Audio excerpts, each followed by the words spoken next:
दिल्ली का मूल निवासी कौन है, इस विषय में मैं आज आपसे बात करने आया हूँ। सब भाइयों को मेरी राम राम। भाइयों, आज मैं आपसे दिल्ली के बारे में बात करने आया हूँ। आप लोग अलग अलग राज्यों में घूमने गए होंगे, आपने सब राज्यों का कल्चर भी देखा होगा, वहाँ के मूल निवासी भी देखे होंगे। आप गोवा घूमने गए होंगे, वहाँ के मूल निवासी हैं मराठा और वहाँ की भाषा है कोंकणी। मुंबई के अंदर आपने मराठी मानुष की बात सुनी होगी।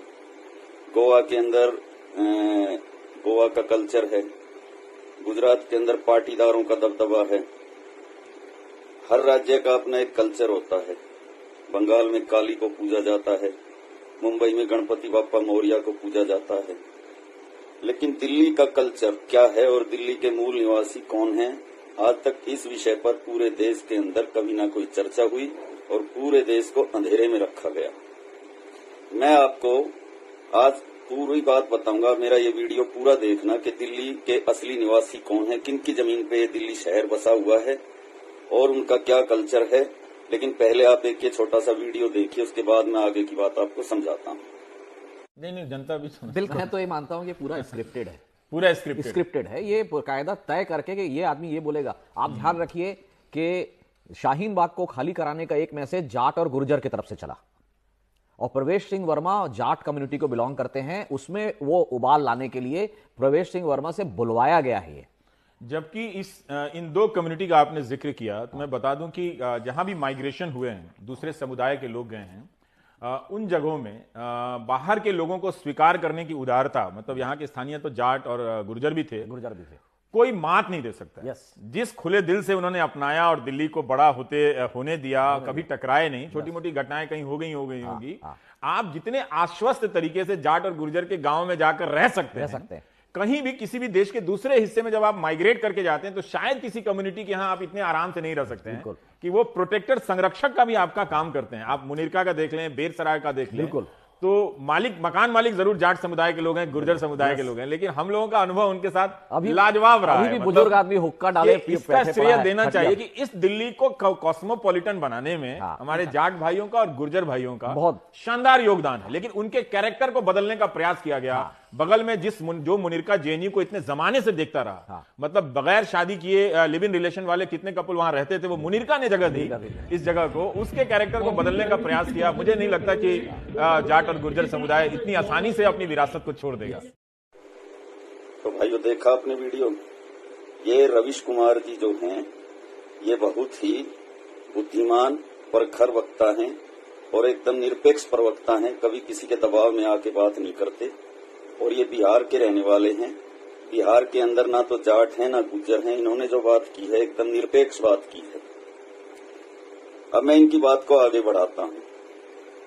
ये जो दिल्ली शहर है, इसमें आप कभी आए होंगे तो आपने बड़ी बड़ी इमारतें देखी होंगी, बड़े बड़े बंगले देखे होंगे, सांसदों की कोठियां और मंत्रियों की कोठियां देखी होंगी, राष्ट्रपति भवन देखा होगा और संसद भवन देखा होगा, नॉर्थ ब्लॉक, साउथ ब्लॉक देखा होगा। ये सब किसकी जमीन पे बसा हुआ है? ये पूरी दिल्ली जाटों और गुर्जरों की जमीन पे बसी हुई है। इस दिल्ली शहर के अंदर 365 गांव आज भी हैं, जिसमें से तकरीबन 80 गांव में आज भी खेतीबाड़ी होती है। और इस दिल्ली शहर के गांव की भाषा वही है जो हरियाणा के गांवों की है। इस दिल्ली शहर का वही कल्चर था जो हरियाणा का कल्चर था। यहाँ पे भैंस भी पालते थे लोग, यहाँ पे कुएं भी होते थे, झोड़ भी होते थे, पनघट भी होते थे। वो पूरा कल्चर इन सरकारों ने नष्ट कर दिया। आज दिल्ली के जो गांव शहरीकृत हो चुके हैं, उनके अंदर ना तो झोड़ है, ना तालाब है, ना कुएं है, ना पनघट है और यहाँ तक के भैंस भी नहीं रख सकते, जो कि हमारा परंपरागत पेशा होता था। इसके अलावा भी हमारे साथ बहुत सारी जातियां इन सरकारों ने की हैं, वो मैं आपको सब बताऊंगा। लेकिन जो बात रविश कुमार जी ने कही है, हमारे देश के अंदर माइग्रेशन जहां भी हुआ है, जिस भी राज्य में बाहर के लोग जाके बसे हैं, वहां पे झगड़े हुए हैं। चाहे असम का उदाहरण ले लो, चाहे आप महाराष्ट्र का उदाहरण ले लो, चाहे आप गुजरात का उदाहरण ले लो। लेकिन ये दिल्ली शहर एक ऐसा शहर है जहाँ पे जाटों और गुर्जरों ने बाहें फैलाकर बाहर के आदमियों को यहाँ बसाया है, उनका स्वागत किया है। और जो रविश कुमार जी ने अभी अपनी बात में संबोधन में जो बात कही कि दिल्ली में जो जाटों और गुर्जरों के गांव हैं, उनके अंदर बाहर के आदमी आके जो किराए पे रहते हैं, ऐसे ऐसे लोग हैं जो अपने बच्चों को यहाँ पे अकेला छोड़ के चले जाते हैं हायर स्टडी के लिए, पढ़ाई के लिए। उन बच्चों को यहाँ के जाट और Gurjar as a guardian treat करते हैं और जब वो बच्चे यहाँ से जाते हैं मकान खाली करके तो उनकी आंखों में आंसू होते हैं। अगर किसी जाट या गुज्जर के घर में कोई लड़की, जवान लड़की किराए पे रहती है, किसी की मजाल नहीं, उसकी तरफ कोई आंख उठा के देख ले। अगर कोई बदमाश आदमी उसके साथ गलत व्यवहार करे और वो ये बोल दे कि मैं फला जाट या फला गुज्जर के घर में रहती हूँ, तो उसकी मजाल नहीं है, उसके साथ गलत व्यवहार कर दे। इसके अलावा मैं आपको कुछ और बातें बताना चाहता हूँ। इस दिल्ली शहर के अंदर जितनी भी तकरीबन 2-2.5 हजार तो अनऑथराइज कॉलोनियां और 1000 ऑथराइज कॉलोनियां हैं, वो सारी की सारी जाटों की जमीन पे बसी हुई है और गुजरों की जमीन पे बसी हुई है। और ये जमीन हमसे कौड़ियों के दाम में सरकार ने छीन के, पीडीए ने छीन के और ये कॉलोनियां बसाई हैं। दिल्ली के जो मूल निवासी हैं जाट और गुज्जर, उनके साथ हमेशा सौतेला व्यवहार हुआ है। वो अपने खेत के अंदर एक कमरा नहीं बना सकते। अपनी जमीन के मालिक होने के बावजूद उनको अपने खेत में ईंट लगाने की इजाजत नहीं है। और सरकार का जब मन करता है दफा 4 के नोटिस भेजते उनकी जमीन को कौड़ियों के भाव में एक्वायर कर लेती है सरकार। इसके अलावा भी इस दिल्ली और एनसीआर के इतिहास को अगर उठा के आप देखेंगे तो जाट और गुजरों का इस दिल्ली और एनसीआर के इतिहास में भी एक बहुत बड़ा रोल है। जाट और गुज्जर इस दिल्ली और एनसीआर के रक्षक हैं, इसकी शील्ड हैं। जब भी इस पे कोई खतरा मंडराया है तो जाट और गुजरों की छाती है, उन्होंने आगे बढ़कर उस खतरे को अपनी छाती पे झेला है। मैं आपको कुछ इतिहास के संदर्भ बताता हूँ। 1209 में तैमूर लंग ने हमला किया था, जिसने पूरी दुनिया में 2 करोड़ लोगों की हत्या की थी। उसने जब दिल्ली में कत्लेआम मचाया तो यहाँ का जो बादशाह था तुगलक वंश का, वो दिल्ली छोड़ के भाग गया था, भगवान भरोसे जनता को छोड़ के। तब चौधरी हरवीर सिंह गुलिया और दादा जोगराज सिंह गुजर ने एक सेना बनाई थी अपने ग्रामीणों की, और तैमूर लंगड़े को भगा भगा के मारा था दिल्ली से, और पूरे पश्चिमी उत्तर प्रदेश में उसको हरिद्वार तक भगाया था। हरिद्वार के अंदर उसको घेर लिया उसकी सेना को, और उसके बाद में हरवीर सिंह गुलिया जो दिल्ली के पास बादली गांव के रहने वाले थे, उन्होंने उसकी छाती में भाला मारा था। उसके बाद में उसका जो सेनापति खिलजी खान था उसको उठा के घोड़े पे भाग गया, और हरवीर सिंह गुलिया के शरीर में 30 घाव हुए थे। दादा जोगराज सिंह गुजर उसको घोड़े पे लेके और भागे। उसका ज्यादा खून बह जाने की वजह से उसकी जो है वीर गति हो गई थी, और दादा जोगराज गुजर की भी वीर गति हो गई थी। तो उस तैमूर लंगड़े का मुकाबला करने वाले भी जाट और गुजर ही थे। इसके अलावा और भी इतिहास की बातें मैं आपको बताता हूँ। 1857 की जब क्रांति हुई तो सबसे ज्यादा बड़ा उसके अंदर योगदान जाट और गुजरों का था। मेरठ के धन सिंह कोतवाल का बहुत बड़ा रोल था, जो कि गुजर समाज से आते थे। वो मेरठ छावनी के अंदर कोतवाल यानी SHO होते थे। उन्होंने कम से कम 800 कैदियों को जेल से रिहा किया था जब क्रांतिकारी उनके पास पहुंचे, और उन्होंने कहा कि हमने अंग्रेजों की छावनी से हथियार लूट लिए हैं। तो उन्होंने उनका गले लग के हाथ जोड़ के स्वागत किया था, और जेल के ताले खोल के सारे कैदियों को आजाद कर दिया था जो क्रांतिकारियों के साथ मिल गए थे। बाद में जो उनका गांव था वो अंग्रेजों ने तोप से उड़ा दिया, और धन सिंह कोतवाल को फांसी की सजा हुई थी। इसके अलावा जब दिल्ली के अंदर सैनिक गए और दिल्ली के अंदर मेरठ की छावनी को लूट के, और सैनिक जब दिल्ली में गए और मुगल बादशाह बहादुर शाह जफर की ताजपोशी हुई और अंग्रेजों ने दोबारा दिल्ली पे हमला किया, तो बहादुर शाह जफर की मदद करने के लिए वल्लभगढ़ के राजा अपनी सेना लेके आए थे, और उन्होंने पूरे 3 महीने तक अंग्रेजों को दिल्ली में घुसने नहीं दिया था। उन राजा का नाम था जाट राजा नाहर सिंह। पूरे 3 महीने तक उन्होंने दिल्ली को अंग्रेजों से आजाद रखा। उसके बाद में अंग्रेजों ने सफेद झंडा दिखा के और उनसे समझौते का प्रस्ताव रख के उनको गिरफ्तार किया धोखे से, और लाल किले के सामने उनको फांसी दी गई। लेकिन उनकी याद में, ना धन सिंह कोतवाल की याद में और ना राजा नाहर सिंह की याद में दिल्ली के अंदर ना कोई रोड का नाम है, ना किसी स्टेडियम का नाम है, कोई स्मृति चिन्ह नहीं है उनका।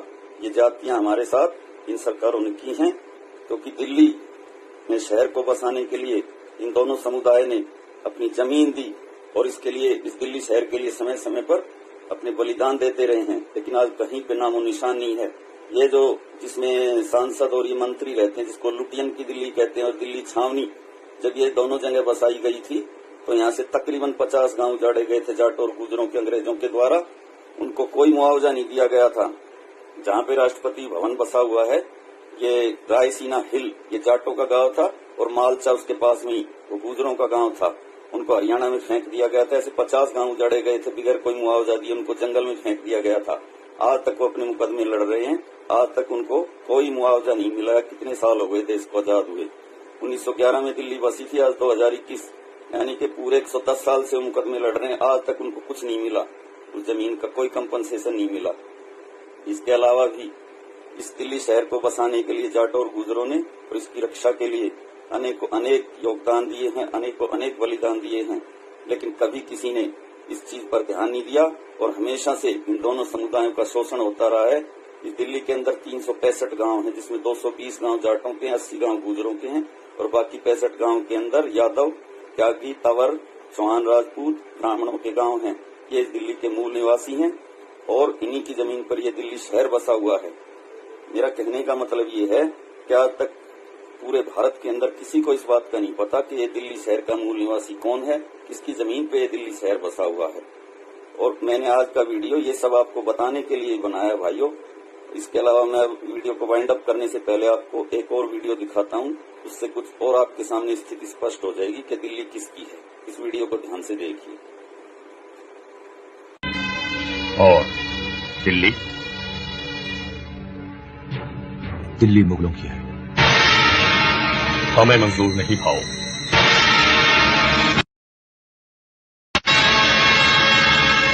दिल्ली पर हमारा कब्जा होगा। दिल्ली पर हम कब्जा नहीं करेंगे। दिल्ली तो हम मुगलों के हवाले करते हैं। दिल्ली जाटों की है भाऊ, वो ही लेगी। देखा भाइयों, महाराजा सूरजमल ने भी मराठों को ये बात क्लियर कर दी थी। मराठा जो सेनापति था सदाशिवराव भाऊ, उसको क्लियर बोल दिया था कि दिल्ली जाटों की है भाऊ और दिल्ली पे जाटों का ही हक है और रहेगा। अगर मराठे उनकी बात मान लेते तो वो दुर्गति ना होती जो उनकी हुई अहमद शाह अब्दाली के साथ युद्ध में। उसके लिए लोग सूरजमल को दोष दे देते हैं, लेकिन हकीकत यह है कि दिल्ली जाटों और गुजरों की है, लेकिन मराठों ने उनकी बात नहीं मानी। इस दिल्ली शहर के लिए जाटों और गुजरों का योगदान को कोई नहीं भुला सकता। और कुछ लोग हम पर यह भी उंगली उठा देते हैं कि हम हिंदू धर्म के लिए हमारा क्या योगदान है। हिंदू धर्म के लिए जितना योगदान जाट और गुजरों का है, मेरे ख्याल से किसी का भी नहीं है। गोकुला जाट का नाम आपने सुना होगा। औरंगजेब के टाइम में जब औरंगजेब ने जजिया टैक्स लगाया था और जबरन धर्म परिवर्तन किया था और ये कहा था कि जो मुसलमान रहेगा उस पर टैक्स नहीं लगेगा और जो हिंदू रहेगा उस पर टैक्स लगेगा, अपना धर्म बदल लो। तो वीर गोकुला जो कि तिलपत गांव के रहने वाले थे मथुरा के, उन्होंने औरंगजेब को ललकारा था और पूरे उनके साथ उनका युद्ध 6 महीने तक चलता रहा था। औरंगजेब भी घबरा गया था कि ये कैसा आदमी है जिसके पास कोई हथियार नहीं है। लाठी और जेली से 6 महीने तक औरंगजेब से लड़ता रहा था। औरंगजेब की सेना के पैर उखाड़ दिए थे। उस गोकुला जाट की सेना में गुर्जर भी सैनिक होते थे। उसके बाद में औरंगजेब ने तोपखाना भेजा, शाही लश्कर भेजा और खुद युद्ध के मैदान में गया। तब जाके गोकुला को गिरफ्तार किया। उसके बाद में मथुरा के अंदर जब गोकुला जाट से ये पूछा कि इस्लाम स्वीकार करोगे, तो गोकुला जाट ने औरंगजेब के मुंह पे थूक दिया था। उसके बाद में औरंगजेब ने अपने सामने उसको आरे से चिरवाया था, उसका एक अंग कटवाया था। तो जितना हिंदू धर्म के लिए जाटों और गुजरों का बलिदान है और किसी जाति का मैं नहीं मानता, लेकिन फिर भी हम पे उंगली उठाई जाती है। कुछ हिंदू धर्म के ठेकेदार जाट और गुजरों को ये कहते हैं कि इन्होंने हिंदू धर्म के लिए क्या किया, और कुछ लोग गुजरों का मजाक उड़ाते हैं। उनको मैं ये बता दूं कि गुजरों के ठाठ देखने तो दिल्ली में आके देखो, उनकी तो भैंसे और गाय भी एसी में बनती हैं और गाय का चारा भी 50-50 लाख की गाड़ियों में लेके आते हैं और भैंसों के लिए मकानों में लिफ्टें लगवा रखी हैं। और गुजर तो ऐसी देश जाती है, जम्मू कश्मीर के अंदर कारगिल के अंदर जब पाकिस्तान की सेना आगे बैठ गई थी, तब गुजर चरवाहों ने ही भारतीय सेना को बताया था कि आपके बंकरों में विदेशी आके बैठ गए हैं। इसलिए कम से कम मजाक उड़ाने से पहले और कुछ बोलने से पहले आदमी को सच्चाई जान लेनी चाहिए। इसी के साथ मैं आज का वीडियो वाइंड अप करता हूँ। इस वीडियो को ज्यादा से ज्यादा वायरल करें, ज्यादा से ज्यादा शेयर करें और मेरे वीडियो को लाइक, शेयर, कमेंट करें और मेरे चैनल को सब्सक्राइब करें। सब भाइयों को मेरी राम राम। आप